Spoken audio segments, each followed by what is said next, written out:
Okay, I guess we'll get started. Everyone else is going to get in here in a minute or two. What I want to do today is very quickly, I'm just sort of going to gloss over this whole period of change thing, because it's not really that central to what we want to look at, which is the Hawaiian landscape. But it's important to remember the Hawaiian landscape was undergoing a really huge amount of change by the 1600s. I think I sort of ended up last time with this idea of you have this religious movement, this Polynesian religious movement coming in from the south, from the Marquesas society group, say Tahiti, comes up to Hawaii, sets up shop, and for some set of reasons we don't really understand now, puts itself in a position of authority, or I should say, it puts itself in the position that it's able to convince the population to give up their existing religion, which is based on the idea of clan and clan ancestors, and replace it with this new religion. It's important to remember this has nothing to do with the Europeans. The Europeans aren't going to even show up for a couple of hundred more years. This was a Polynesian thing. It's a Polynesian religion started and constructed, if you would, by Polynesians and hugely popular in Eastern Polynesia through the society group into the Cooks and Australs to a certain extent, and then comes up here. So it had actual missionaries. So the missionaries of this movement, which gets called Paao here, come up to the Hawaiian Islands, and we'll say just arbitrarily 1500, sometime around 1500. At least that's what their old traditions say. And they set up shop. Now, the neat thing about this is we actually have, let's see if I can fish this up here. We have very good accounts that actually are very explicit in terms of where they set up shop. They come up from the south, they land on the Big Island, and they build the first of the large ritual sites called Heiau. Now this existed till about, I'm going to say 6 or 8 years ago. I don't exactly remember when. And this was so this is a National Park Service rendering, since it was a park site of this place. This is what it looks like now. It got swallowed up in a lava flow. I'm going to say less than 10 years ago, but I don't really remember exactly. But when it was in service, this is what it looked like. So this is what a Hawaiian ritual site, as these new missionaries from the south present themselves. One of the key differences with this and the older religious system is the older religious system was tied to place. So in the older religious system, your ancestors have built a place and you give honor to your ancestors at various, maybe rocks, physical markers of the manifestation of the ancestor who's still around. In this new religion, you have 4 high gods, which in modern Hawaiian are called Ku, Kane, Kanaloa, and Lono. And so these guys are bringing up the 4 gods, if you want to think of it that way. So this particular ritual site here, the first one they set up, this is to the god Ku, which was in part, among other things, the god of war. So this is what we call a Pu Kanaka or a Luakini Heiau. This is a Heiau for human sacrifice. So you take people to this particular structure, you do a set of rituals, and you kill them. In the process of killing them, you take the mana from them and give it to the chiefs. So these new type of ritual sites and this new type of religion radically changed the Hawaiian Islands. So let me just cut this out while I got it here.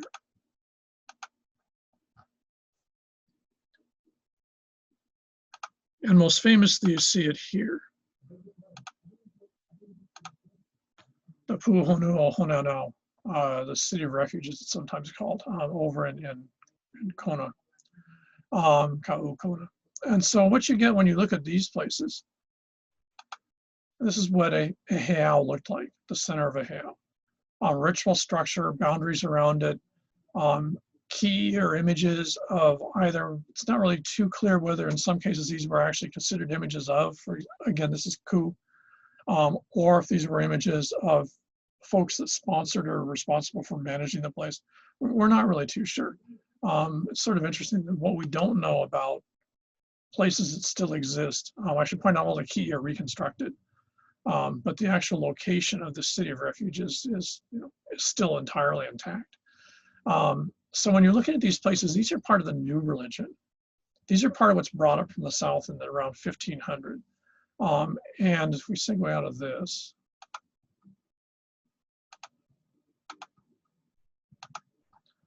this is all sort of the various ways this plays out, because the new religion's coming in, and even in central Eastern Polynesia where it starts, there you had traditionally the same system you had here.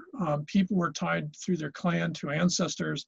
Ancestors built the real estate, ancestors were still around, and you honored and respected and venerated and PR'd ancestors, so they would give you stuff, including mana.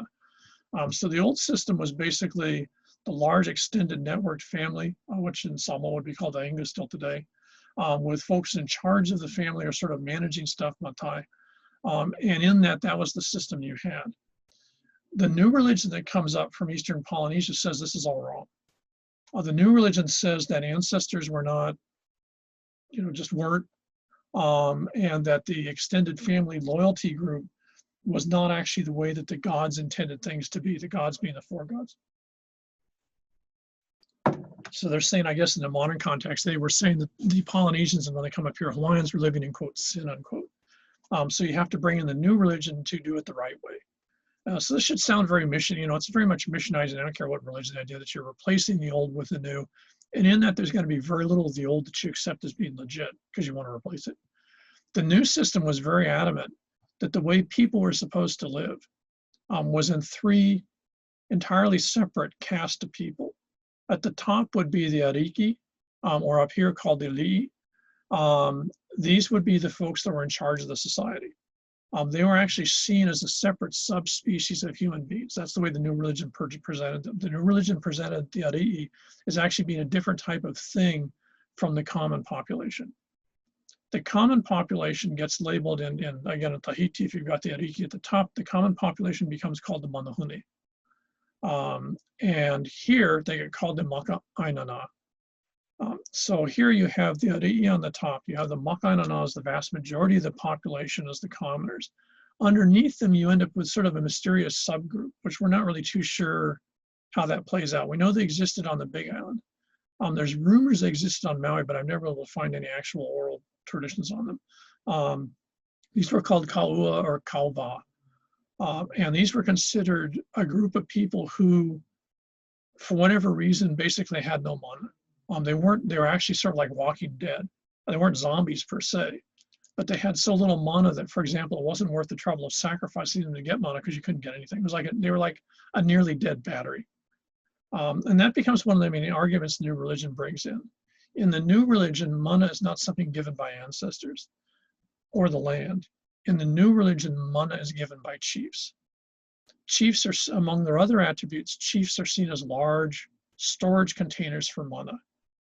So think of it as large batteries. And their job, as it were, was to store mana and then go around the landscape and give it out to the land, to the maka'ainana, to whatever.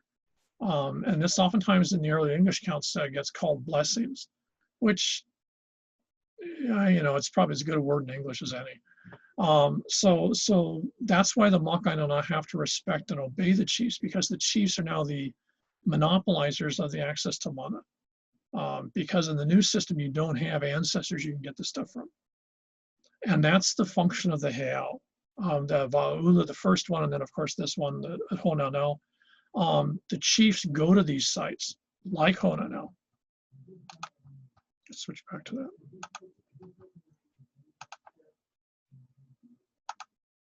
So the chiefs go to a site like this. I'm not sure if it's going to pop up or not. Oh, here it is here. So the chiefs go to this particular location. This whole area was restricted to chiefs. And I'll show you that in a second. And then have very complex ceremonies over here. In the process of doing those ceremonies, they're basically generating mana.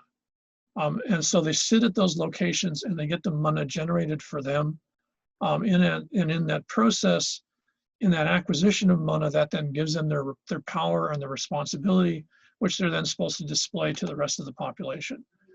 So the function of chiefs was very explicitly to basically undergo these complex rituals for the purposes of acquisition of mana, which then sort of reinforce and display their power. The function of commoners was to provide the resources and the labor to make this stuff happen.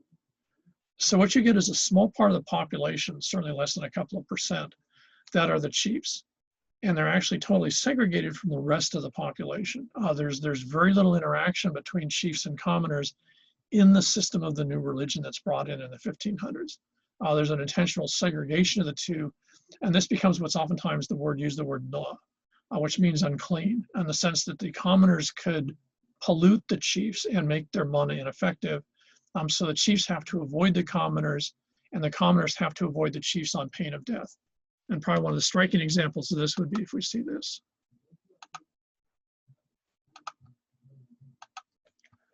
We did work up here at Ki'ilai Ranch back in, I don't know, ages ago. Or sorry, actually Kipukai Ranch. And so when you're looking at this whole area, here's that Honan out, here's that whole city of refuge, as it's oftentimes called.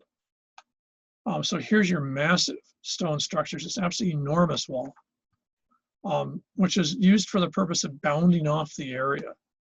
Notice there's the area inside of this, very clearly demarcated here. And that was absolutely critical. Now, what's usually not paid too much attention to is if we actually have to segue all the way out here. This was an ahupua'a that went up here. There was an ahupua'a next to it, Ki'ilai. The two ahupua'a were entirely kapu for chiefs. So in these two ahupua'a, which all the way from the reef or all the way from the offshore here, all the way up to here, commoners were not allowed into these two ahupua'a at all. There were commoners living there who basically had been ordered to move there by the chiefs and live there. But the rest of the population, if I'm a commoner down here, if I'm down in Middle Lee, for example, and for some reason I want to go up here to Captain Cook area now, I would have to literally swim around this area. If I make the mistake of trying to cross these two ahupua'a on foot, I'll be grabbed, my arms and legs will be broken, I'll be stuck in a pit, and the next time they have a ceremony, I'll be executed right here. So the function of these ahupua'a was actually for the purpose of chiefs.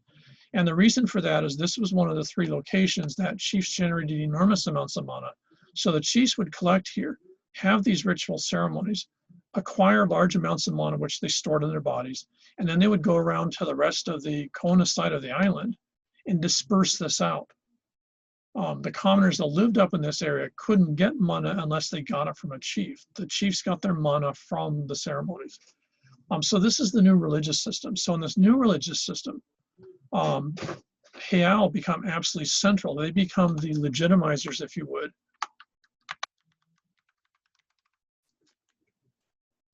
of the power of the chiefs and the power of authority. Most famous, at least in today's terms, would probably be Pu'ukohola, which is also one of the most striking just from a physical size.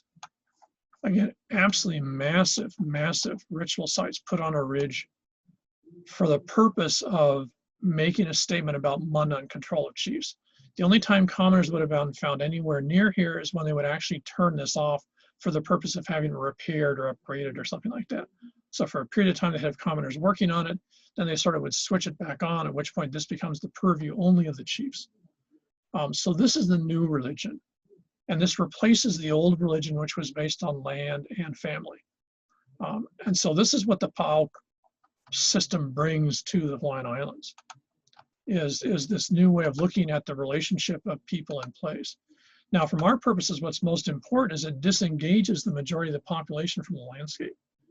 And in fact, the old term for people of the land was probably menehune, which of course still exists in terms of the idea of little people, or at least that's, it's usually translated today.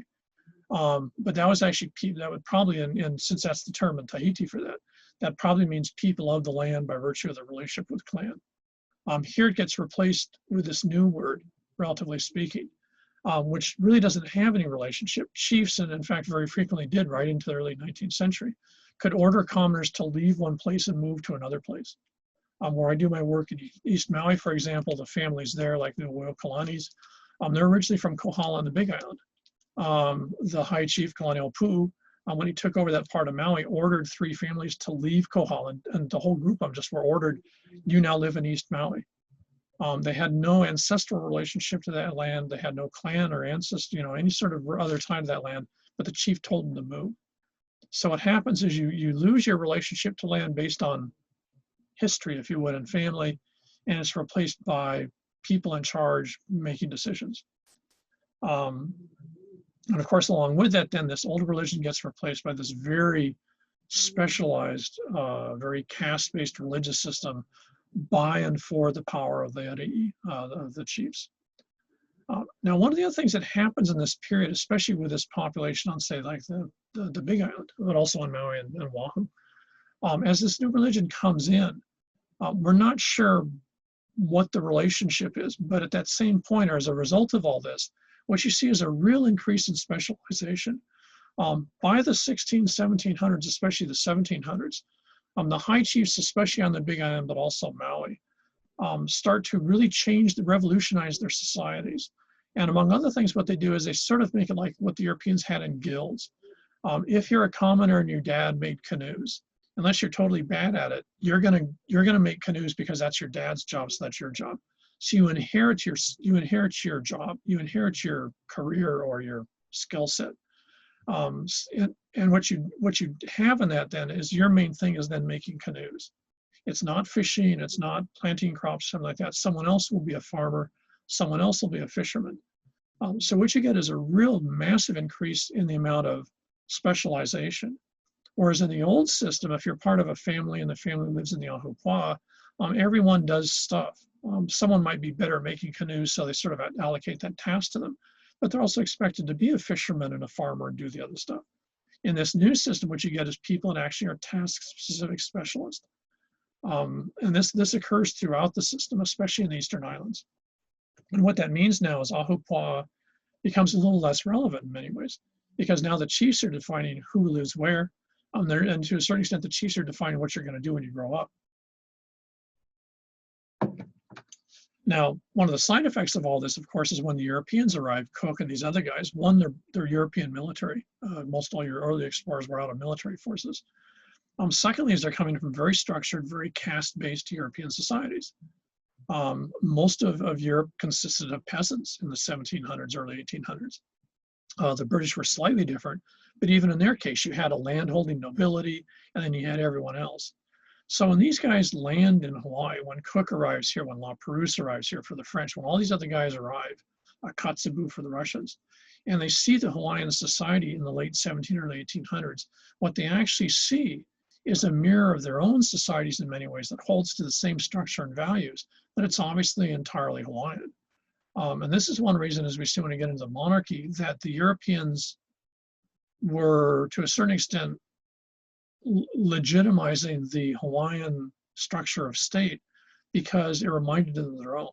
And this doesn't happen in the rest of Polynesia. You do not see this in Samoa, in Tahiti, or something like that. You don't have centralized authority, highly specialized populations that look entirely invented in place, but nonetheless mirror what Europeans were used to. So the rest of Polynesia gets taken over as colonies, and Hawaii is allowed to be an independent monarchy into the end of the 19th century, in part because of what happens in the 100+ years prior to that. So the high chiefs, especially on the Big Island of Maui, set up this new society, if you want to think of it that way, or a very modified form of traditional society with these new sets of rules. And the last of these, of course, is these high chiefs, as they now see themselves, and get involved in these very bloody contests. And we'll see these later when we go from island to island, in terms of control of property. Because prior to this, you weren't really interested in someone else's property. If your relationship to land is based on your ancestor and the ancestor made that piece of property, then where you live and the people you hang out with are pretty much the basis of your area of interest. You're not interested in what someone's doing on another island because that has no relevance to you. It has nothing to do with your ancestor. You don't have mana attached to it, so what the hell? In this new system, the chiefs don't have an attachment to property. They constantly rebuild these sites. Again, let's see, let's switch back here. Pu'ukohola and its related heiau got rebuilt something like 15 times. Kamehameha rebuilds Pu'ukohola himself twice. So high chiefs built these things, modify these things, do huge ceremonies on these things, and then go off and try to beat the bejesus out of someone else. So when he does his last set of large ceremonies in Pu'ukohola, that's just prior to sailing off here, at which point he invades and conquers the island of Maui. He does a set of large religious ritual ceremonies here on Maui, and then sails over and takes Oahu, which he does originally, I think I might have mentioned, by virtue of doing the huge ritual ceremonies down here at Papaenaena at La Petra, which was the huge ceremonial heiau for this part of this island. So you weren't tied to a place. If you were a high chief, you could take your rituals and all the structure with you. And if necessary, you could have built a new religious site. But in most cases, you'd actually take over an existing one, renovate it, and then use it for your purposes. So these guys are not place-based. Their authority is based on military power. It's based on sort of a ritual, justification or logic that puts them in charge. And as a result of that, you could live anywhere and you can control anywhere. And this is why Kamehameha is able to take over all the islands with the exception of Kauai and Niihau. It's by virtue of this new system. In the old system, you didn't have chiefs doing this because one, you didn't have that type of chief, and two, it made no sense. There'd be no purpose to it. So this is the system that comes in place after 1500, is this sort of entirely different relationship that people have with each other, that people have with the land. And that's why that shift is absolutely important, because it is absolutely critical for understanding what's oftentimes seen as the traditional landscape in Hawaii. It was traditional in the sense that it had been around by the time the Europeans show up in the 1770s, but it wasn't traditional in the sense that people had been doing that forever. And in fact, it was a very recent introduction. And for example, on Kauai and Niihau, it literally had happened within probably the last 50 or 75 years prior to European arrival. So Hawaiian society was going through an enormous amount of change very, very quickly when the Europeans arrived, but it's not because of the Europeans. It's happening before the Europeans, and the Europeans sort of get thrown into the mix. The other thing to remember about this is, because this is starting in the southeast on the big island, it's moving west, is the different islands embrace this to a different extent. The big island becomes the absolute center of this, which makes sense. That's the new religion starts. That's what the big ritual sites are. Not surprising what you end up, there's your big power brokers. This is where Kalani'o Pu'u starts out. You've got Kamehameha, of course. Maui is also a big player in this new system. The other huge player in the 1700s was Kahekili, who was the high chief on Maui, but also ended up dominating Molokai, Lanai, Oahu, and then eventually runs afoul of it. Him and Kamehameha crash, and then Kahekili dies and Kamehameha takes over. So in the Eastern Islands, you have this very aggressive buying into the new religion. When it gets to Oahu, it's a little more problematic. On Oahu, the windward side of the island and the Kona, our side of the island, apparently buy into this relatively quickly, in part probably because they get invaded by Hawaii, by Maui chiefs. The western part, the Waianae part of the island, doesn't seem to have gotten into it in the same way. And we're not sure what that's about. And again, we have no oral traditions that I find. There's probably something in the Hawaiian newspapers, we just haven't seen it and translated it. Kauai Niihau generally, in many ways, actually don't buy into the new religion. And one of the ways you see this even today is if you look at from Oahu east, you find an enormous amount of the chants related to place and genealogy and other chants tie into the four gods. So Kamehameha, for example, his chants invariably tie him back to Ku, because he was actually a Ku priest originally. So you'll find that people tie themselves to Lono or to Ku or to Kanaloa or to, just escaping me right now. So in that situation, that's the new system. And the place names tend to be tied to these new, in many cases, tied to the new gods. If you go to Kauai Niihau, you find that most of the place names are still tied to the old system. If you're familiar with hula, this would be, for example, the Hi'iaka chants or the Hi'iaka stories. So what you find is, in fact, chiefs on Kauai, some of their chants still tie back to ancestors. So it appears that the new religion goes to Kauai Nihau, but at least on, we don't know anything about what happens on Nihau, but at least on Kauai, it's like people sort of buy into it, but they haven't really made the change completely. So there's a lot of regional variation from the east to the west. So Hawaii was not a seamless one shape package when the Europeans arrived. There's still a lot of, I don't know if you'd call it dissent necessarily, but there's a lot of variation in terms of people, how people saw themselves. Did they see themselves as Makainana? Did they see other people as Ari'i? What did that mean? And so it's not the same from island to island. And among other things, this means that the people's relationship with the land varies a lot from island to island, depending on how much they still had the old system of clan land relationships and the new system of relationships given and taken by chiefs. So in this system that exists, and in part this had already been there, but in part this is also very heavily modified by the chiefs, especially the high chiefs. What you had was the idea of moku. A moku was actually considered to be an independent state. In many ways, maybe it's like a Greek city-state back in the classical Greek period. But if you were an ari'i moku, you saw yourself as an independent sovereign, an independent ruler.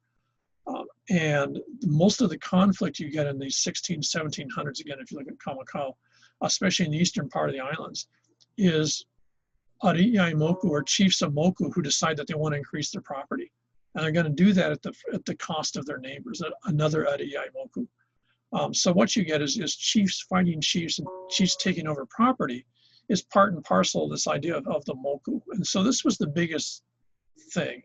It was a cluster or a clump of ahupua'a. It could be an entire island, could be parts of an island. We were usually two moku here, or three. One would be the Ku'ulaloa local combination of this island. Kona was sometimes separate. Molokai, I should say, Waianae was almost always attached to Kauai. Maui was usually one moku, which also usually included Molokai and Lanai. The Big Island was almost always three. The Kohalas would be one, the Konakau would be another, and Puna would be a third. But then, of course, if you're a real aggressive chief, like one of the Big Island chiefs, you go and you take over the other parts of the Big Island, you make it all, now the whole thing's now one moku.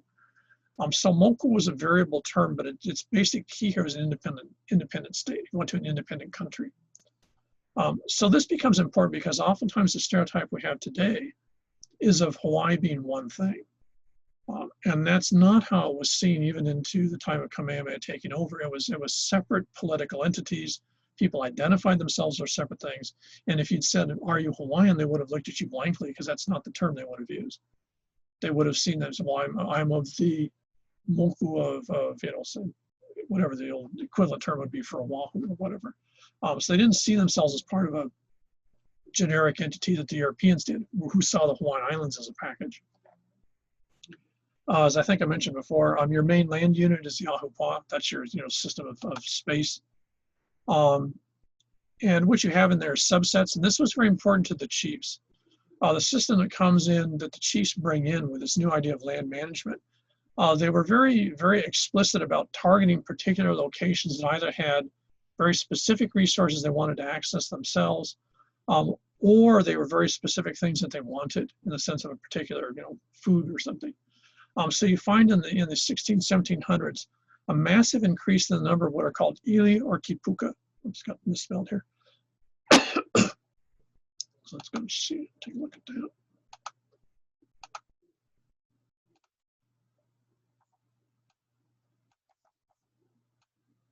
So for example, in Molokai,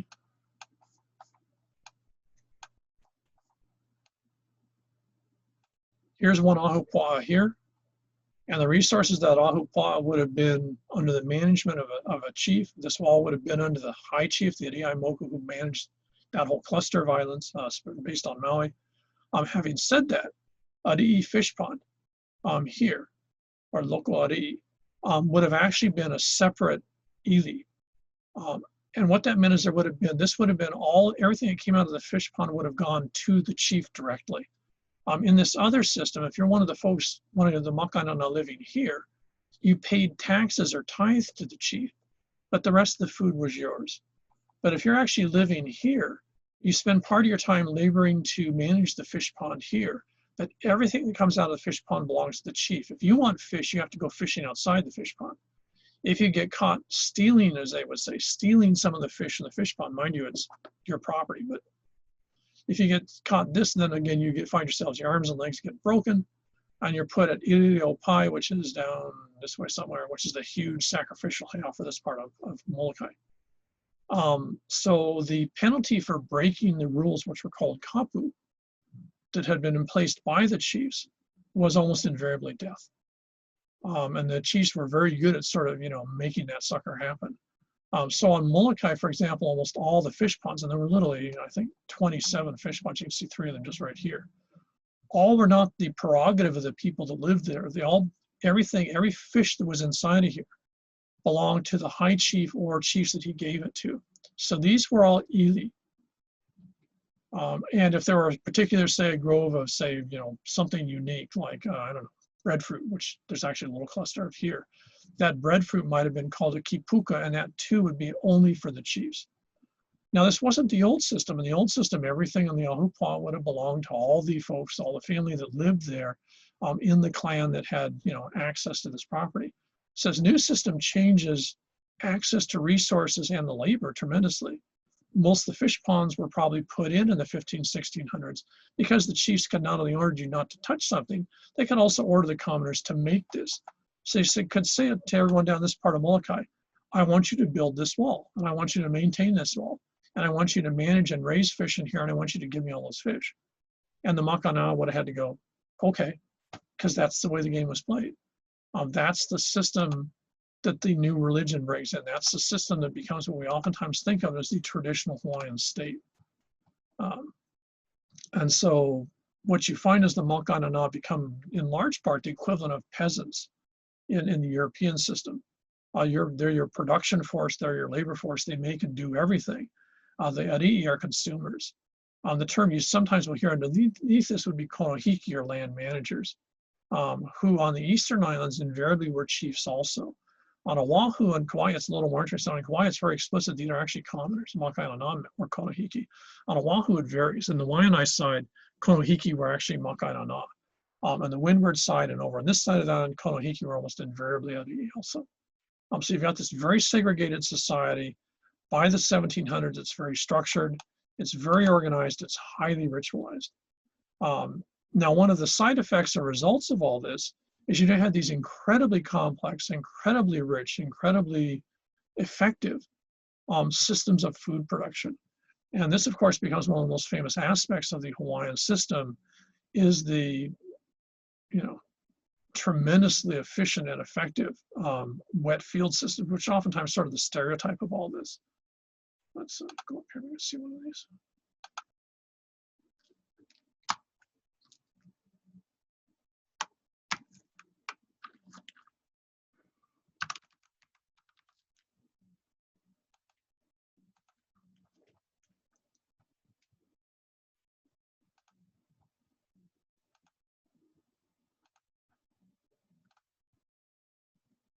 It's probably one of the most famous ones, at least today.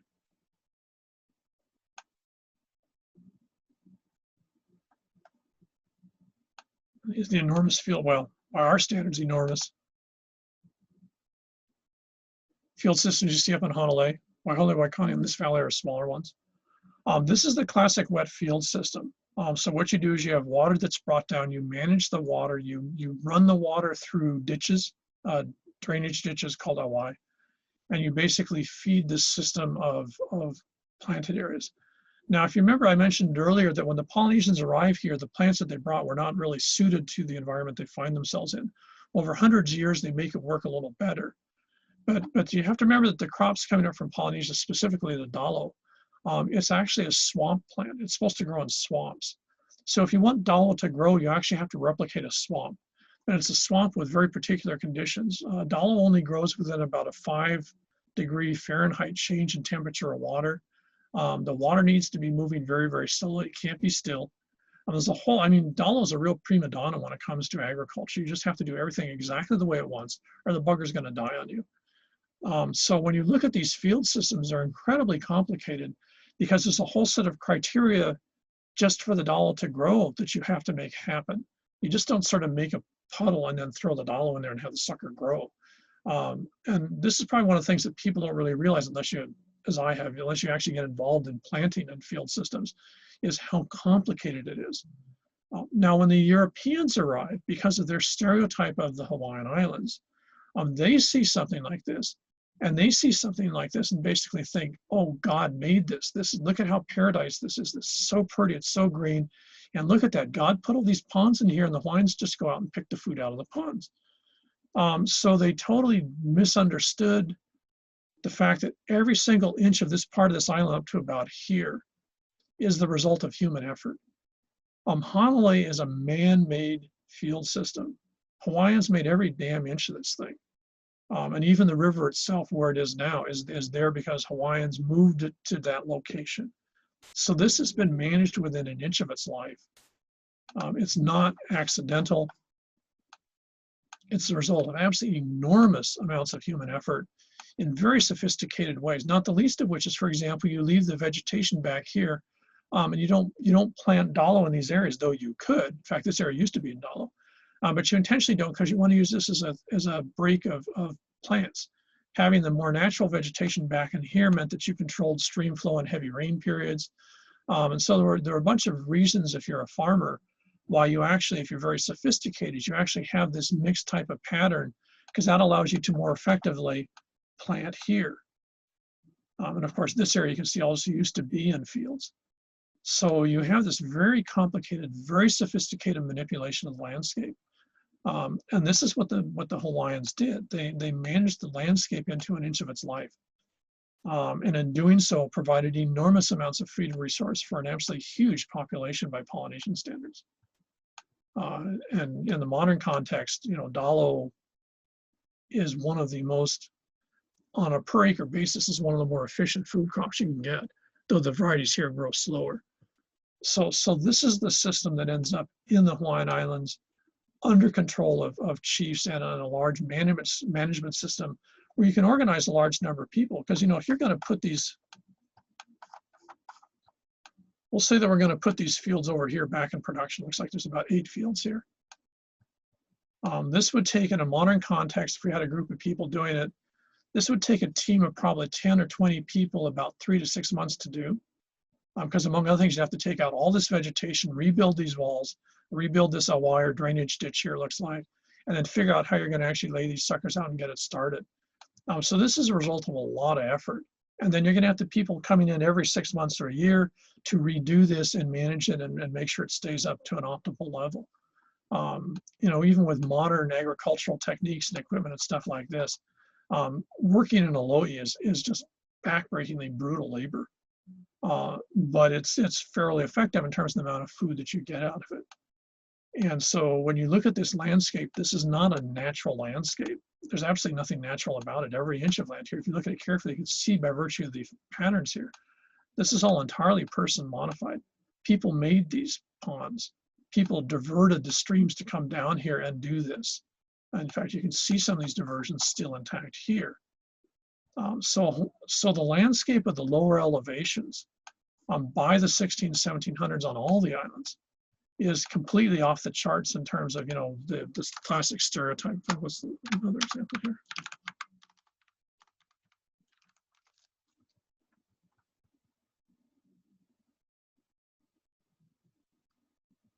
Oops. What a second. I was going back home for a second.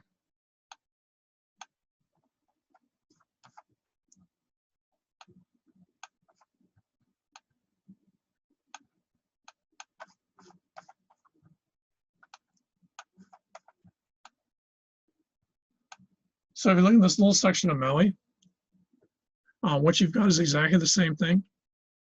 So again, notice you've got this incredibly intense, incredibly dense pattern of wet fields that go all the way up to basically where the ridge starts right here.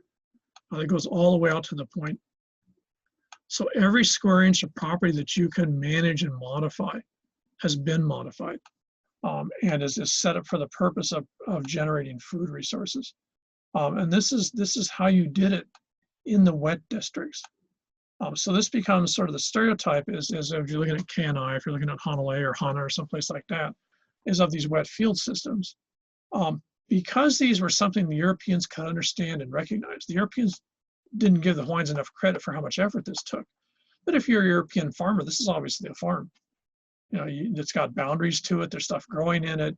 It's monocrop farming, although you would have traditionally had or you would have had, for example, sugar cane and bananas growing on the ridges, on which you don't now because you use equipment. So this was very much a system that Europeans could understand and visualize. So in their view, a wet field system was a fairly logical process. And so they could understand the value of them. And they could respect to a certain extent the ingenuity and the effort that it took to make these work.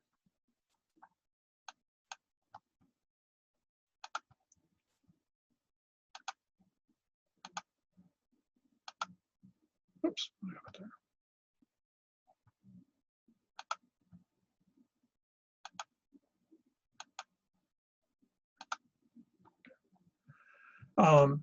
Now, one of the things that people don't tend to think about, and actually we've had this discussion here with the work that we're trying to do here on campus in terms of putting the dalo back in, is that dalo has all these very particular demands, and I mentioned the two of these before. The water has to be very slowly moving. I don't remember exactly what it is. I used to know, but you know, you can go find this. It's actually specs. In fact, Handy has in his book. And, you know, so many centimeters per hour, for example. The temperature has to be within a very particular range. And I'd point out, for example, if you have a wet field that's out in the sun, after about 4 hours, the temperature in that water is too hot and will kill the plants. So therefore, you have to have the water slowly moving through the field system so it doesn't overheat. So the plants are basically being cooled by new cooler water coming in. You have to have new nutrients coming in because there's not much nutrient in the soil in a wet field. So you have to make sure that the water you bring in has nutrients in it to feed the plants because they need food to survive. So dalo is it's a real pain in the ass to grow dalo. And it's very difficult to do, and it requires a tremendous amount of monitoring to make sure it works right. And so in that situation, you have to do two main things. One is you have to obviously level an area. These things have to be flat so the water flows in an even way. You have to build retaining walls that are largely waterproof. So the Hawaiians are very clever at how they did that. And what you also have to do is you have to find streams that you can tap upstream so that you can bring cool, nutrient-laden water into the fields at the same time that you make sure you have a way to drain the water out at the bottom of the fields. Now think of an aquarium where you've got water, water being circulated. In this case, you're bringing new water in, taking the old water out as it gets too hot and it doesn't have nutrients. So you've got to have a system that's constantly flowing through here. So when you're looking at those images of places like Kilai or KNI or Honolulu, it's important to understand this is a very sophisticated system of water flow, which means, among other things, you generally can't have all your loi in service at the same time because you can only have a certain amount of water coming in, which means you can only deal with a certain amount of places at once. So one of the things that's important to remember when you look at a wet field system, it's very sophisticated hydrology in terms of manipulating water resources. It's very carefully monitored on literally sort of an hour-hour basis. Once you know what you're doing, you can pretty much sort of, if not automate, you can sort of, it'll work for you. But one of the trick things that's really most difficult is actually the modification of streams. Because as a stream is coming through, you have to remember in the Hawaiian system, you did not have concrete. So if you're trying to control a stream, you can't build a concrete embankment to make sure it goes where you want to. Because remember, you've got to cut into the side of the stream to have a drainage ditch to take water out of the stream to take it to your field system. And so you have to, on one hand, cut into the stream bank to get the water. You don't have pumps. On the other hand, if you cut into the stream bank, that means you've now weakened the stream bank so the next time the river or stream floods or water overflows, it's going to rip the hell out of the whole system and destroy your whole system. It'll destroy the Hawaii, and it'll flood and destroy the loi. So in the Hawaiian system, you had to manipulate stream flow in very, very, very sophisticated ways, which sadly enough, we don't do now. So if you look off of this campus and you look down at Palolo Stream, a Palolo Stream would have had a whole series of embedded enormous boulders in the stream bed. They were placed there by the Hawaiians for the purpose of breaking the flow of the stream coming downstream.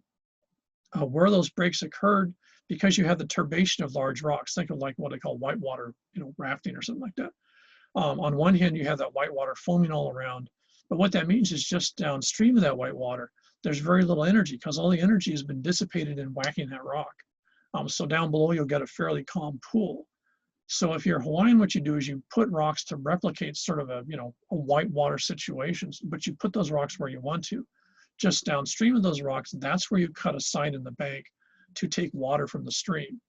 Because if you've done it right, even if the stream rises, even if Palolo Stream rises 6 feet, that rock's still going to be at the base of the water, still going to come over the rock. It's going to turn there, and it's going to lose most of its energy. Still, it will not cut into the bank where you've put your ditch, your OY. Nowadays, we don't do that. If you walk down Palolo Stream, nowadays we do the stupid crap that you do in the 20th century through engineering, which is you concrete the sides of it, the water comes screaming through, and then it floods somewhere else. So you don't actually control the pressure of the water. You just try to put the water in a pipe. In the Hawaiian system, since all you had was dirt and rocks, you couldn't put the water in a pipe because it would just blow through that thing.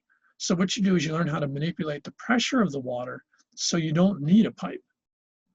So the Hawaiian use of manipulation of water was actually a lot more sophisticated than what we have in 2020, which is why the whole thing about the LOI watershed and the Corps of Engineers trying to modify stuff is, Hawaiians 200 years ago, we like shaking their heads going like, dudes, what the hell do you think you're doing? Why don't you do it this way? So ironically, what you find in the 20th century here in Palolo, as far as we know, the Corps of Engineers actually goes and blows up and cuts out the rocks so they can concrete the base of it so they have something that's nice and smooth. So Western engineering, when it deals with water systems, is a lot less sophisticated than, ironically, what we had 300 years ago. So this hydrological sophistication, this manipulation for wet fields, was very much what we see in some areas. So for example, Palolo Valley down from us in the center of the valley was a small wet field system. And there were a Y there, and those Hawaii would have gone into Loi, and the Loi would have fed that in a small version of what we saw in just a second ago in KNI. And that would have generated a fair amount of food.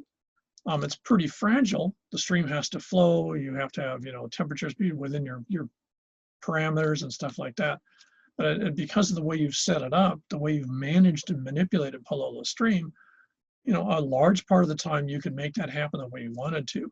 And because of the way you manipulated stream pressure versus stream direction, even if the stream massively overflowed, if you had some absolutely horrible flood like we did, I think it was about 6 or 8 years ago, Palolo Stream was actually hitting the bottom of the bridge that leads onto campus. So that whole stream bed was filled up. And that just, that was spectacular. But in the Hawaiian system, that still, though, would have flooded, the amount of water pressure would have remained less because of the embedded stones at the bottom. So that the water mitigation works. Corps of Engineers concrete just means that the stream overflows its banks and you got a huge mess. So the hydrologic sophistication, the ability to manipulate water systems for wet fields was amazing. It was well understood at the time. A lot of that's still understood now. In fact, ironically, if you look, it's the same thing. Chinese traditional hydrology was very much the same way. Until about 100 years ago, Chinese hydrology did the same thing. In fact, if you go to Japan, you'll see the same thing. If you go to you look at a Japanese stream, even in a city, you'll find they use concrete at the bottom, but they put rocks embedded in the concrete to break up the stream flow. So they're using a, maybe more modern version of the Hawaiian Asian system, which was dealing with things like stream pressure versus trying to embank everything and sort of put it in a pipe, which is, of course, is a bad idea because Mother Nature don't do pipes very well. So these systems worked really, really well. When sweet potato comes in, that becomes sort of a trick because the sweet potato, well, again, you have to remember sweet potato is new. When it comes in, we'll say in 1600, when sweet potato comes in, people had no experience with it. It wasn't a plant they were familiar with. It generated an enormous amount of resource and for basically no effort. And we know from the oral traditions and also just what we see archaeologically, that this had sort of a weird disastrous side effect that people really didn't figure out at the time. I'll finish up by showing you this.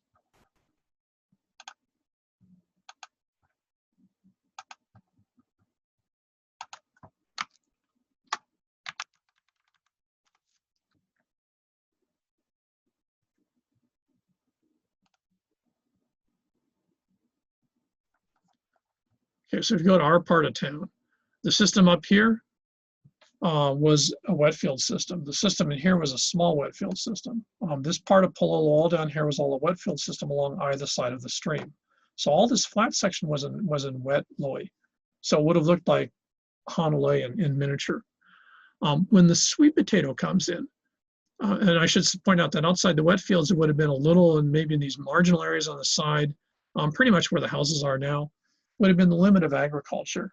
There would have been some dry field agriculture, but actually quite little. When the sweet potato comes in the 1600s, this new plant from South America, all bets are off. Now, in the old system, our campus in this area up here would have had nothing. There was no way you could plant dry dalo and stuff up in this area and have it work. There just wasn't enough rainfall. So this area would have been just, barren. It would have been vili trees and comsa grass and stuff like we saw in the classic dry forest. In the 1600s, the sweet potato comes in, and what happens on a lot of the islands, and in fact, Palolo is a good example, is people realize that sweet potato will grow here. Most importantly, sweet potato will even grow on these hillsides. And so what happens is the easiest way to clear a hillside is you wait till the dry season, like right now, and you just, stick a match in the sucker and just burn the puppy down. And when all this burns up, the ash stays on the soil. You immediately come out here as soon as the ground's clear, cooled off, and you plant sweet potato madly in all this area right up to the brothers' residence up here. You plant sweet potato all through here, and you wait 3 to 5 months, and wham, you've got a whole crop of sweet potato. Now, the downside of that, if you visualize it for a second, this means that you've also cleared this area. So if you unintentionally didn't fear that there was going to be a major rainstorm, for example, say you did this all of a sudden in January, or say March, all of a sudden the rains come honking in. You're not only going to have all your sweet potato, washed down into here, but all the rocks, the soil, and everything are going to wash down into here. And what they're going to do is they're going to wash down into here. They're going to wash down the stream and block the stream, and then all the lower are going to get screwed up. So what do we find archaeologically? If you were to dig right in here, for example, in this part of Palolo, you'd find that you actually have landslides that occurred, slumping that occurred in the 15, 16, 1700s that is mixed with ash from fires. When people first started to do sweet potato, they didn't understand the environmental impacts of what they were doing until it literally hammered their butts. And we know, for example, from the oral traditions that at least once in the 1700s, there were major landslides because of, basically over farming on these hillsides, and fairly significant parts of Palolo got wiped. So these systems of the wet field were very, very effective as long as you don't screw with the general parameters. When sweet potato comes in, it takes a long time or a couple of generations for the Hawaiians to realize what you can do and also what you better not do. And so what you find in a lot of the valleys, Manoa most famously, is that we actually have really good archaeological evidence for Hawaiians having to come to a balance with this new crop and a new area that you can feed yourself from, and how that impacts the areas that you've always been feeding yourself from. So that's, so one of the side aspects. The sweet potato is not a smooth integration, I suppose you want to get fancy. Was part of a very complex process, which, not surprising, as with anything, was a learning curve. And we see that in the 15, 16, early 1700s. So I'll stop there because next time I want to get into the dry field systems. I might have to see if I can do a sketch of this thing. So any questions about any of that stuff? Does it make sense? On Friday, I suspect anything makes sense, or everything makes sense, or nothing makes sense, whatever the case may be, or all of the above. Okay, so we're all good? Okay, everyone else is being silent. Okay, so in that case,